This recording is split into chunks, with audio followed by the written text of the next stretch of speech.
curious about Olya. You definitely you will introduce yourself and with all your hard skills because you also have a lot of, hard um, education, a CELTA, Delta, coaching certificates. I really appreciate. I really love people who love studying things and delving deeper into the subjects. And Olya was actually my mentor at this ITEFL. She was assigned. Yeah, so basically this is how we met, online then offline. And I remember those lovely sessions. Last autumn, yes, when I was asking you for tips and tricks how to do it, because really, and last year, this year, it has been your second TEFL, as if I'm not mistaken. Third. Third one already. Wow. Are you planning next year?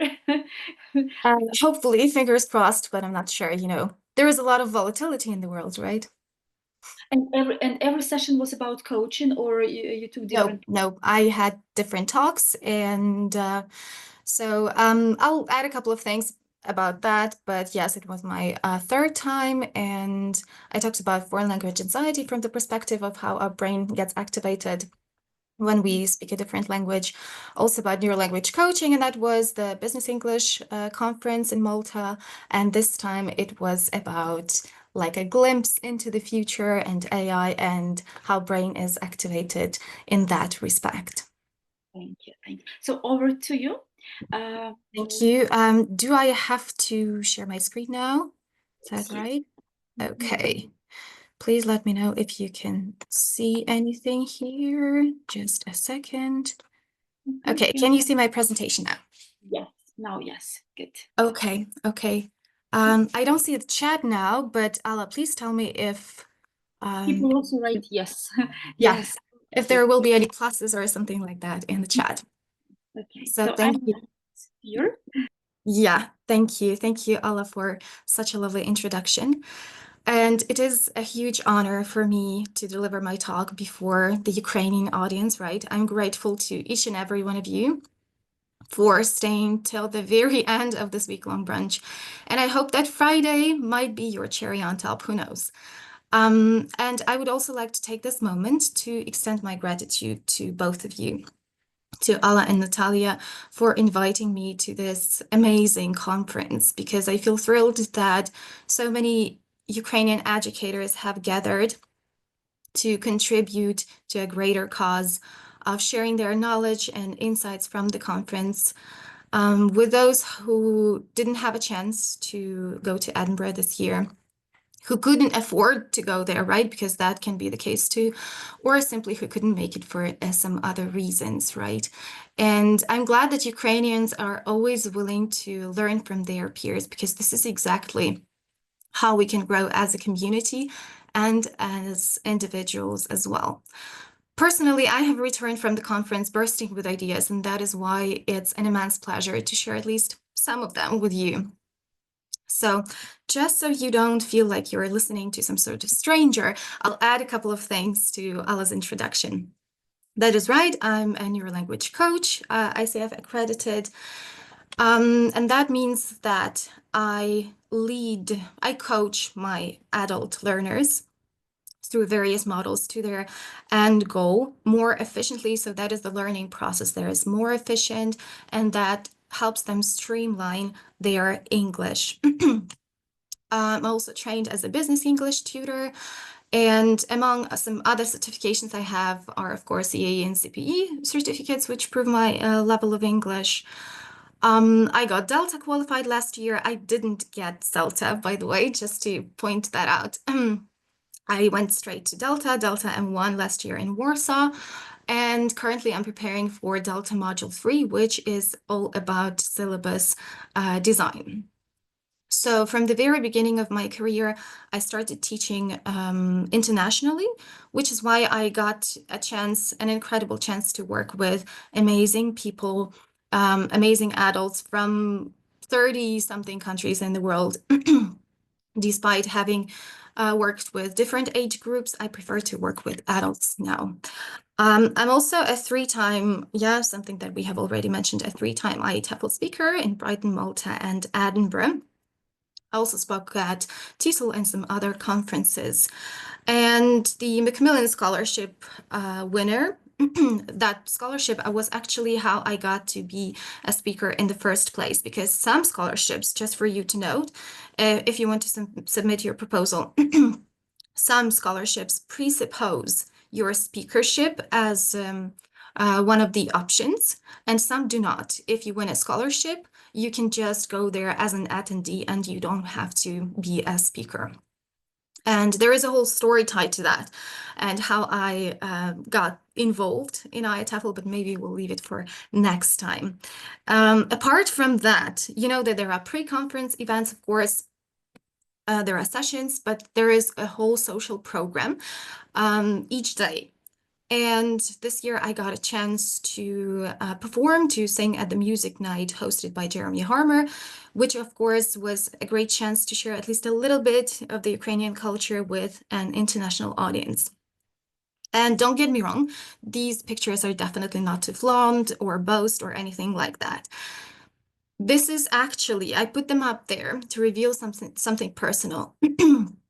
And this is that from the very beginning, I have been working for myself and by myself, which was quite a challenge at times because I had to face and overcome numerous challenges with my clients and work-related stuff, etc., etc. And in many cases, I just had to rely on myself, which was exhausting at times because I didn't have a huge team, some peers around me. I didn't work for any big name language company of sorts, etc. So when I joined IATEFL, I finally felt like a member of a big family because there are people, you know, no matter whether they are distinguished linguists or not, they welcome you with open arms. They're ready to listen to you, to take into account your ideas seriously, and they are just the nicest people in the world. Right, so this is a reminder for you. If you feel the same, if you're a freelancer, believe me, you're not alone. If you're helping your clients, if you are teaching or coaching them, if you're driving new ideas, you make the whole difference in the world, and you should be recognized for that. So just as a reminder, today we'll look at AI holistically from 3 different angles, and that is AI for efficient syllabi, AI for emergent language, and of course, AI for speaking immersion. And they are not explicitly separated, but we'll get through all of them. But I would like to kick this off with a big picture question. I think I know the answers, but I'd still like to check them. So, where do you stand on the use of AI in the world of language learning or teaching? Just scan the QR code. Okay, answers are already coming in. Just give me a second. Okay. Anybody against? Maybe somebody doesn't have an opinion on it. And please let me know if you have any trouble scanning the code. Nope. All right. This is actually what I imagined your answers would be like. And I'm really delighted to hear that Ukrainians are so progressive in their way of thinking and they are ready to embrace change and head into the future. And I really hope that I'll be able to reinforce your belief in the good of AI in our area of expertise. So just something I wanted to mention is that I have always been passionate about autonomous learning and taking ownership of your language learning journey as the reinforcement of learning a language with a tutor, or even sometimes on its own, because adults need to incorporate English as their habit, right? So that is how, that's what led me to the invention of some self-practice techniques, the exploration, of course, of coaching and AI, and let me explain how. So as a fresh graduate, something I forgot to mention, throughout my career, I have always been a full-time working mom. I didn't have any nannies. I didn't have the kindergarten to rely on. So I had 2 worlds colliding at times, but which taught me quite a lot. So I was sitting at home with my first baby in my hands thinking, Oh, dang. If I don't start teaching and using the language myself, all of these years will just go down the drain and I'll simply lose that skill of mine. So not having extra money to spend on, say, private tutoring, and not really wanting to because I had already received my MA in the English language, but I wanted to, you know, get better, get to that natural sounding C2 level, whatnot. So the only option I had was me and self-practice.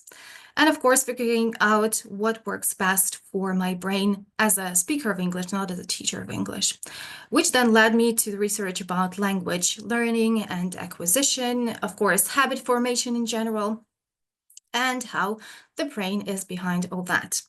And at the time, I was preparing for CPE, that was the Certificate of Proficiency in English. And I was doing that on my own. I didn't sign up for any courses. So a path of trials and errors followed, of course, with me testing literally everything. The gold list method, shadowing, memory palace, audio journaling, flashcards, and whatnot. So after that wild ride, which turned out to be a success because I got my grade A, the grade that I wanted, I came to a holistic conclusion. Actually, three of them. The first one, probably the most apparent, is that there is no universal method or approach which works best for your students, despite all the marketing or anything else that you might hear. The second one is that figuring out how your own brain learns and processes information is the key to your success. And the third one is that anyone can learn and master a language to a proficiency level even in adulthood, regardless of your age. It doesn't really matter. You can start aged 40, 50, you can start playing the piano, acquiring a new skill, a linguistic skill, or any other one. And the question is why, right? It's because of adult neurogenesis, which sounds serious, right? And it is serious. Just to remind you, this is your brain's ability not just to strengthen and adapt the existing connections, but to actually generate new neurons and integrate them into the existing circuits in your brain. And it is in itself rock solid proof that the critical age theory is, I dare say, a bit flawed. And it is possible to acquire new languages and generally new knowledge and skills regardless of your age. And this mainly happens in the hippocampus, and that is the part of the brain closely connected to memory and learning, which is pretty encouraging, right? But here is a thought. If our brain can generate and grow new neurons, then what are they doing next, right? How are they adapting? What is changing in the brain? And what lights up in the brain when we speak a new language, when we try to decode a fast-paced conversation, for example, right? So this is when the concept of neuroplasticity kicks in. And this is your brain's ability to adapt, right? And reorganize its neural connections, enabling them to function in different ways, yeah, in ways that differ from its original state, from its prior state. And there are, of course, several types of this plasticity. There is the structural plasticity, which for me is probably one of the most incredible ones. This is when your brain is able to physically change its structure in response to like various elements of learning, for example, getting new experience, environmental changes, etc., etc. And the most well-known examples you might have heard of are musicians, right?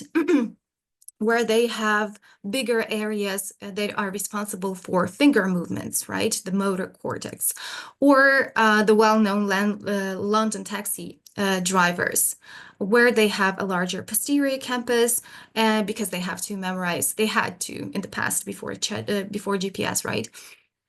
They had to memorize 25,000 streets and lots of landmarks. So that part of their brain was physically bigger than in other people. There is also the functional plasticity, and that is when your brain shifts functions from one area to another as a response to mainly physical injury. So if we talk about congenitally blind people, the people who are blind from birth, they still have the visual cortex, right? But it doesn't process any visual information. Instead, it gets repurposed for other sensory functions like touching and hearing, which is incredible as well, right? And there is the synaptic plasticity. And that is, in simple words, strengthening or weakening of your existing neural connections, right? And that is why we talk about LTP, which is long-term potentiation, and that is when they get strengthened over time because of activation. And the opposite is, of course, LTD, which is long-term depression. And that means that they get weaker over time because of inactivity. So just think of your brain as a vast network of roads. If you want to build a new trail, at first, this path will be narrow. There will be a lot of weed and dirt on it, right? But when you apply the information in meaningful context, when you activate it more and more, LTP will be sending more traffic down that road. And eventually, of course, eventually you will get that well-paved highway, and recall for you will be faster, easier, and of course more automatic. And when you don't revisit this information, it will grow, weed will grow on it, right? So I'm sure you might be sitting there and wondering, why does any of that exist here? Am I talking about it? And what does it have to do with AI? Well, I believe that this is exactly where the transformation and the neuroplasticity start to emerge, because rather than sitting there bouncing off information from a universal course book, you now have the unique chance to take into consideration every aspect of your students' lives. And I don't just mean the topics that they like to talk about. No, I mean something more serious. I mean the neurodivergence, right? If they are OCD, if they have ADHD and other things on that spectrum. If they have any emotional triggers, cognitive biases, their confidence levels, right? The available study time, something that Natalia mentioned, right? And how English can be incorporated into their daily hectic schedules, especially if you work with adults, right? Their energy levels, what time of day their memory works best, etc., etc. If they suffer from language anxiety and what not, to create a syllabus that can actually serve them and that will be driving them to their end goal without you putting too much effort and energy into it, because intrinsic motivation will be triggered and they will see the personal value in it. They will see where they are going and they will see the relevance in it, and it will be aligned with their inner self. And of course, if you can do that, I am sure that the topic of natural English, and I mean emergent language, will arise, because we are all steering towards teaching natural English and not textbook English, right? So just to remind you, just give me a second to go to, okay. The emergent language is language that is not pre-taught, but instead arises naturally from students' conversations, questions, and needs in the moment. And that emergent language can be instigated either by a teacher, a learner, or between two learners, right? So speaking from experience, these expressions are very often taken from different topics, you know, they are scattered, sometimes they're random. So the question is, what do we do with them, right? As teachers or as learners? Do we keep a list? Do we keep them on the board? But what about recycling, revision, and then the output? Yep, putting them into active usage. So now as educators, not only can we leverage simple tools like Auto AI or Descript to transcribe all of our conversations, but your learners have a chance to take advantage of AI and simple tools like ChatGPT. For example, there are various, of course, ways to do that, but just to give you an example, a simple tool like ChatGPT can create a piece of writing, any format. It can be a story. It can, of course, be a formal article, a pamphlet, a poem, whatever they want, but not just as a story, but based on their life. So they can enter a prompt and mention an experience of theirs or a short story they remember from their childhood and ask ChatGPT to incorporate emergent language into it, which you can see on the right side here, represented in the pictures, right? So that's the reading aspect of it.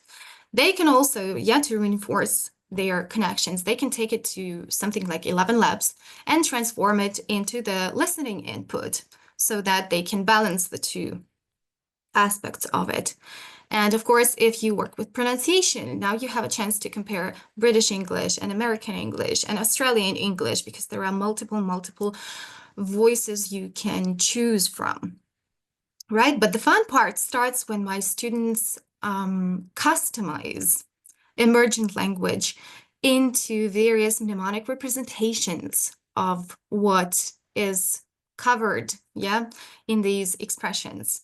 And they create these amazing pictures, which are associated with something from their life, or just some other things. Like, for example, on the right side, you can see a couple of pictures created by my students and one of them by myself. Can you type in the chat? Unfortunately, I cannot see it because it's not up here. But can you type in at least maybe some of the expressions that you can guess from what you see? And Allah will help me out here because I don't see the chat. So these are a couple of pictures. Anything that pops into your head, what do you think? What is the boy giving to the girl? Or what is that clock representing? The ear, the screen, and then somebody holding their hand up. To play by ear. Exactly. An alarm clock. Almost. It's associated with time, and it's not alive, so to say. Okay. Kill time. There is another. Kill time. Almost. That time. So that time, then the expression with the boy, so give somebody a lift. He is literally giving a lift, the British English version, to that girl. Then we have a screenshot, the screen that is shot, and Mr. Right, holding his hand up. Next, music to my ear, number 2. Possibly, but the first one was correct, to play something by ear, right? And the variation starts here. Your students can either create these customized pictures, and then they can work in pairs, they can guess what these pictures represent. Or if you want to take it to another level, of course, they can create these custom pictures and change one element in them. So, for example, instead of creating a picture of playing it by ear, they can create a picture of playing it by leg. And then they have to correct and guess the emergent language, not giving a lift, but stealing a lift, right? So you can play with that whichever way you want. But another fun part is that if your students want to extend their level on the topic, so in this case, it was a love story based on one of my students' life. And if they want to extend it, if they want to get to know more, there are really nice tools like Google Notebook LM, where based on the text you feed it with, it can create a very, very natural, I would say, 2-person podcast where these 2 individuals will, in a very conversational manner, discuss the text, what is happening in the story, what they think about Sophie here and Olivia and what they were doing, and they will throw in some more topical vocabulary about it. And I think 11 Labs has this option as well, which is incredible. Okay. But one of the highlights for your students' self-talk and self-practice can also be something out of the ordinary, I believe. And I dare say that this is my own personal approach to self-talk, something that can combine emergent language, topical vocabulary, guided discovery, and speaking practice all in once. And I call it the multifaceted AI language immersion. And you will definitely understand the flowers a bit later. So if we talk about immersion, right, what it usually presupposes is that you either surround yourself with native speakers, right, you get a lot of listening input, etc., which usually presupposes going to another country, relocating, etc. But we don't always have the opportunity to do that, right?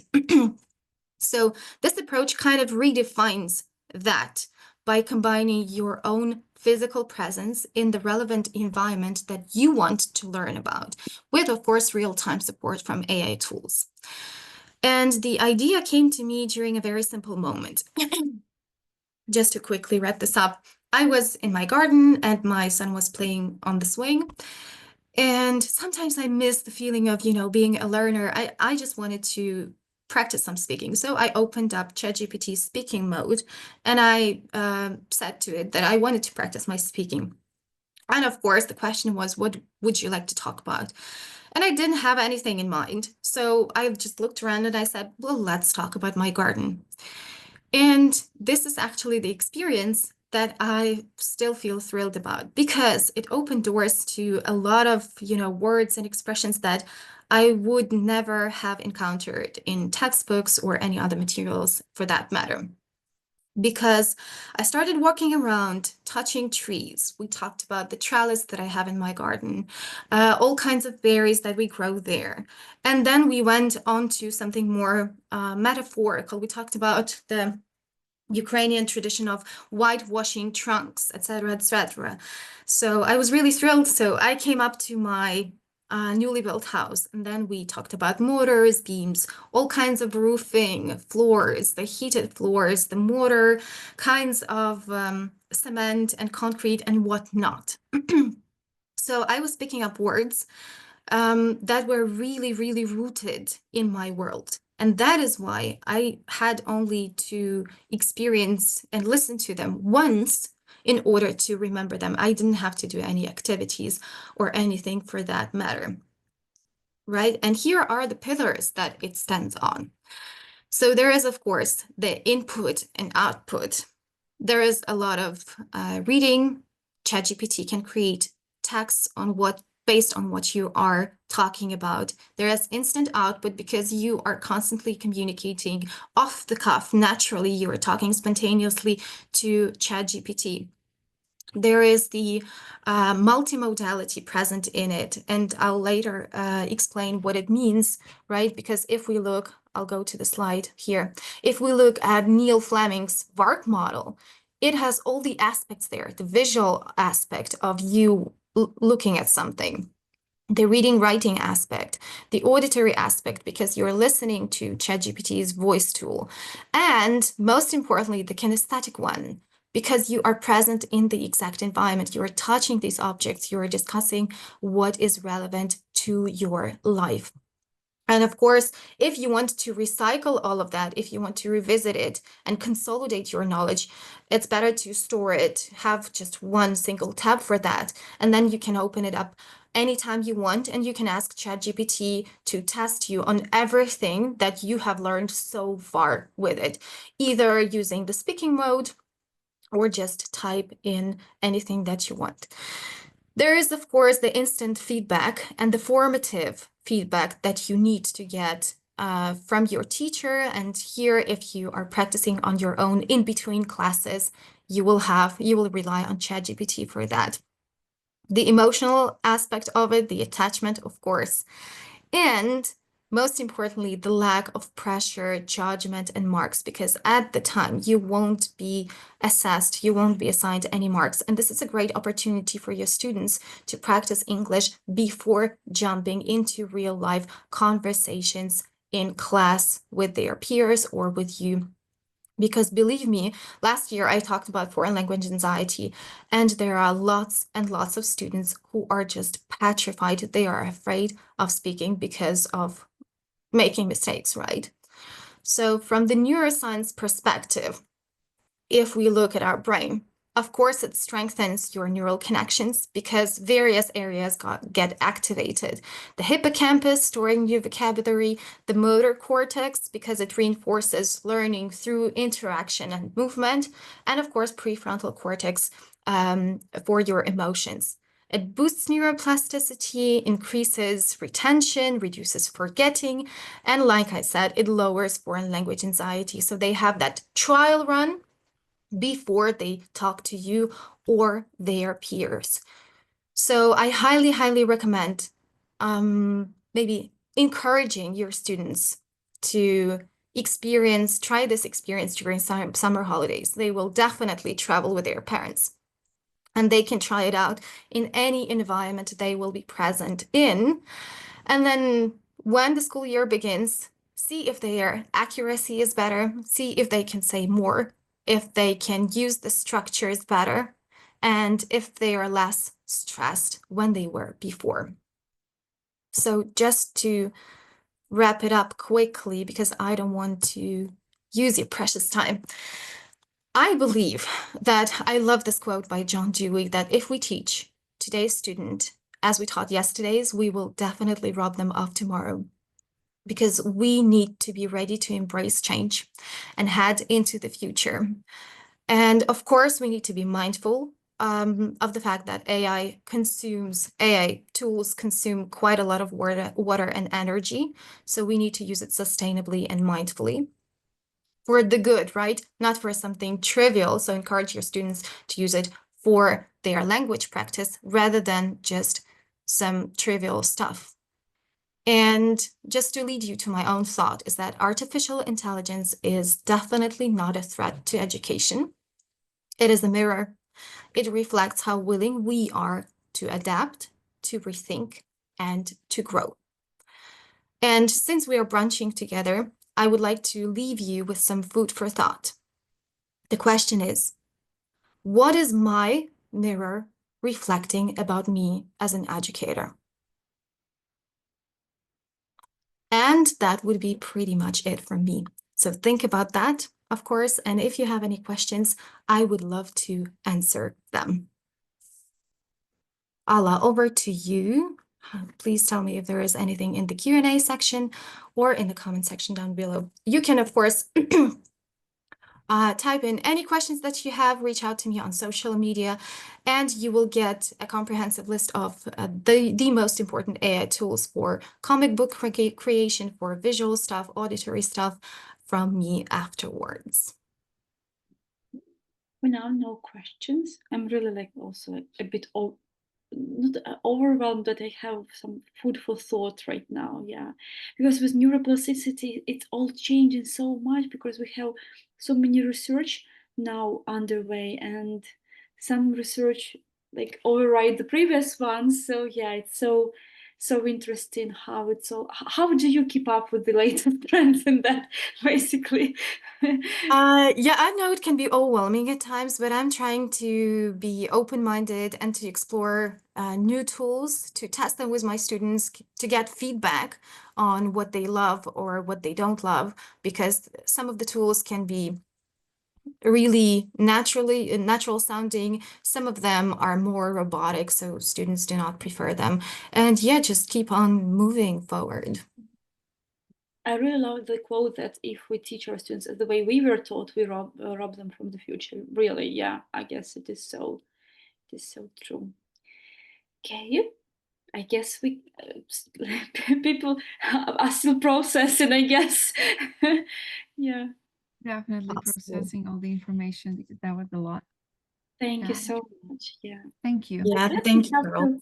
I guess we Very have to meet for practical. further webinars, seminars, or something, because you have so much experience and so diverse one, and you really, I would love to have a chat with you further on, to discuss some bits. Looking forward to Yes. it, of course. It would be really, really nice, because it's just like a little glimpse into what you can do and what you actually do. So who knows? Maybe. Yeah. Maybe there'll be Thank you. more. Thank you. I enjoyed today's session. Thank you. So, guys, we guess we can finish thank you so much for being with us for, over these 5 days, 5 branches. That has been a bit exhausting, but very nice experience. Very A nice. marathon. Well, ITAFL is a marathon. It's Oh, much yeah. harder than this little branch, you know. So it's a kind of like a preparation, you know, for those who are actually going there, hopefully. So, And you can get inspiration from Olya, like she has been this, like the participant and speaker for the 3rd time. Definitely, Olya, you have a lot of things, some bits of tips to share, how to prepare, not to be overwhelmed again. Yeah, how to in the best way deliver your talk and maybe your proposal so that you get shortlisted, because you do have wonderful experience in that. So yeah. Yeah, thank you. Thank you. If anyone has any questions about submitting proposals or anything else, then sure, reach out to me. Yeah. So I guess we can finish. Thank you so much to all of the participants and our wonderful speakers. I am really very now. I have a book about neurocoach. I guess I need to start reading it. Yeah, so you inspired me to actually grab it. Yeah, thank you.